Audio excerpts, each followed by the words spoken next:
Human existence is a deeply fragile experience. We navigate an environment defined by heavy uncertainty, where sudden illness, ruin, or failure constantly loom. A mind left to carry the full, paralyzing weight of that constant unknown would eventually snap.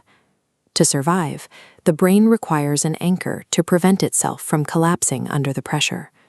For centuries, people have countered this existential dread with a highly specific, internalized psychological tool, the relentless repetition of an endless mantra. Listen to the rhythm of this specific Hindi incantation, centered around the phrase, meaning I am very lucky. Against a grim backdrop, it asserts divine protection, absolute health, and infinite grace. These phrases are entirely stripped of passive, fluffy optimism. They are aggressive, desperate assertions, deployed specifically to forcefully push back against the psychological darkness pressing in from all sides. Chanting a continuous loop of absolute positivity is an act of militant defiance. It is a calculated refusal to give the harsh realities of the world an inch of internal mental space. The first phase of this incantation focuses strictly inward. It builds an initial barrier by claiming absolute internal sovereignty. They repeat, they are completely healthy, brimming with unshakable confidence and beautiful inside and out. You do not say these things as an objective observation of your current physical state.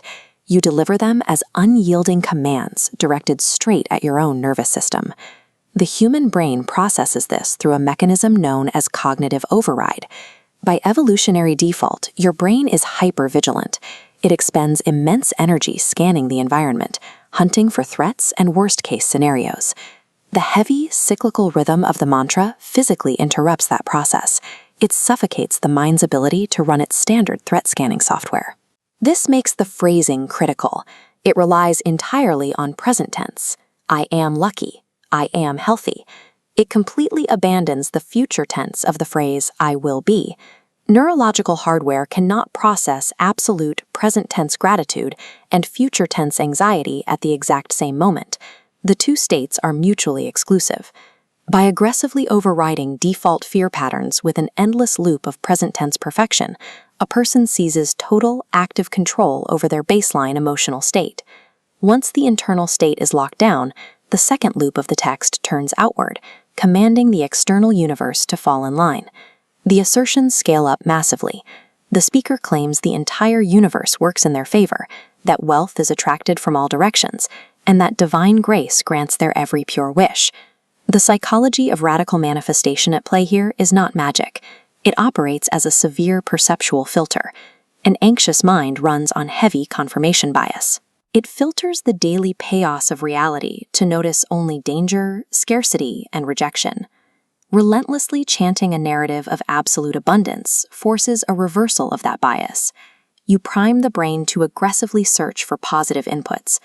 Under this altered perception, a person suddenly recognizes opportunities, connections, and resources that were sitting right in front of them, previously cloaked by their own fear. The final outward loop of the mantra extends this shield to its absolute limit.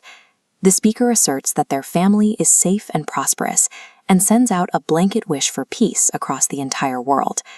This massive outward projection of compassion serves a defensive purpose.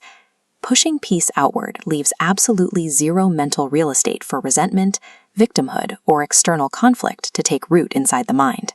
By deliberately layering internal sovereignty, universal command, and outward compassion, the mantra finishes constructing an airtight psychological fortress. External chaos bounces right off. Let's look again at the individual standing in the middle of that terrifying, uncertain jungle we started in. The external hazards are still there. Uncertainty, systemic failure, and mortality are exactly as real as they were before a single word of the mantra was spoken. The environment remains hostile, but the individual's relationship to that environment is entirely rewritten. They are no longer prey.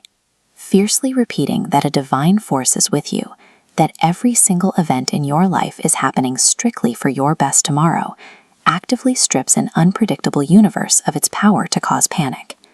True power over the hazards of life does not come from destroying the darkness. It comes from relentlessly commanding an internal reality where the darkness simply does not matter.